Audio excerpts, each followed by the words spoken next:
Alright, so I got this Traxxas 5000 milliamp hour 3-cell that I damaged last night. This is the damaged cell, and I didn't want to just throw the battery out because the other cells were fine. So, took it apart very carefully. You don't want to puncture any more of the cells or anything like that. Removed all these panels and plastic protective foam, everything. So then I very carefully just took some snips. Let's see, where are they? Some little surgical scissors. Cut those little flaps off the battery very carefully. You don't want to connect the two together. That's important. You'll short circuit that battery and it'll definitely go up in flames if it hasn't. As you can see, this cell got damaged a little bit, but I'm running it. It's not punctured. It didn't get warm. It's not warm. I left it sit overnight. It's fine. So I'm going to take and solder these two contacts together with a little bar of copper.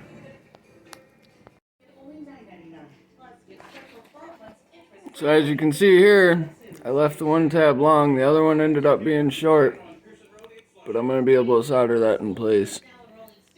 And the way I crimped that on there, I took and left that little gap so I can leave a pool of solder there too and make it a little heavy. Alright, so here we have the soldered piece. I took and used this little piece of wax paper. Where's that?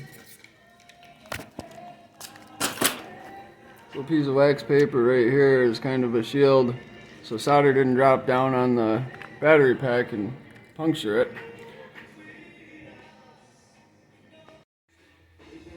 So I'm going to rebuild the battery the same way it came apart, but this time, since we're one cell short, I cut these foam pieces. You know, you get them at your local like hobby shop or whatever.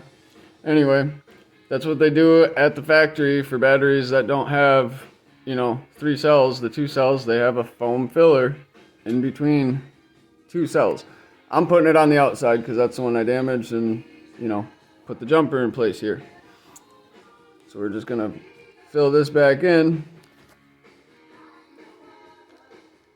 line it all up. Still gonna use the metal, you know, protector. I took and repaired the end, ground down off all the burrs, everything. Place that back in place.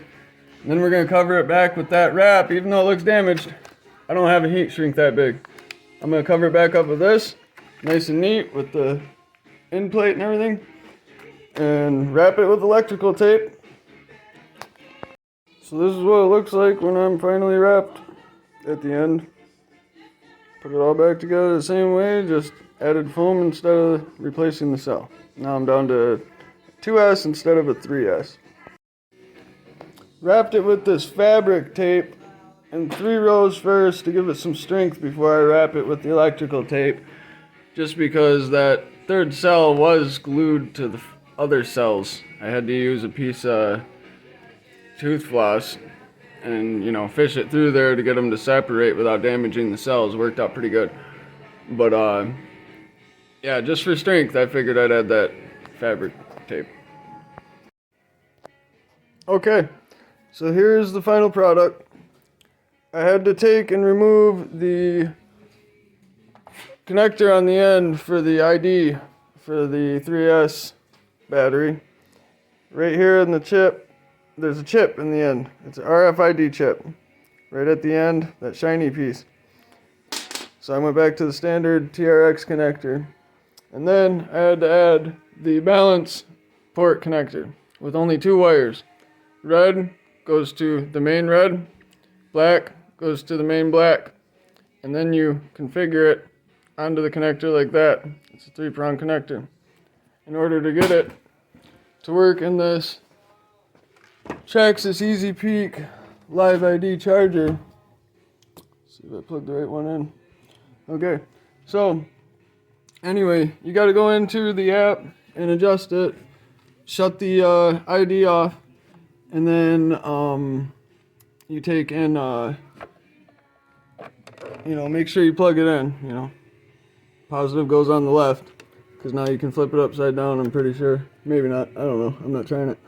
So plug this into here. See how it's searching and scanning, it's going through.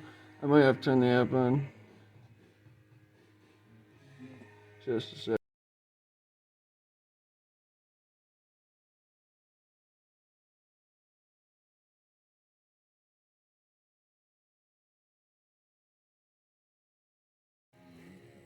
Okay, I had to go in the app there.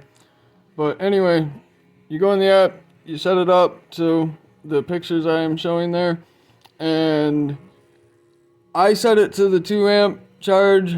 I feel like I just did that to be safe, so I wasn't, cooking the battery. The wires never got hot, the battery never got hot. I think I'm safe.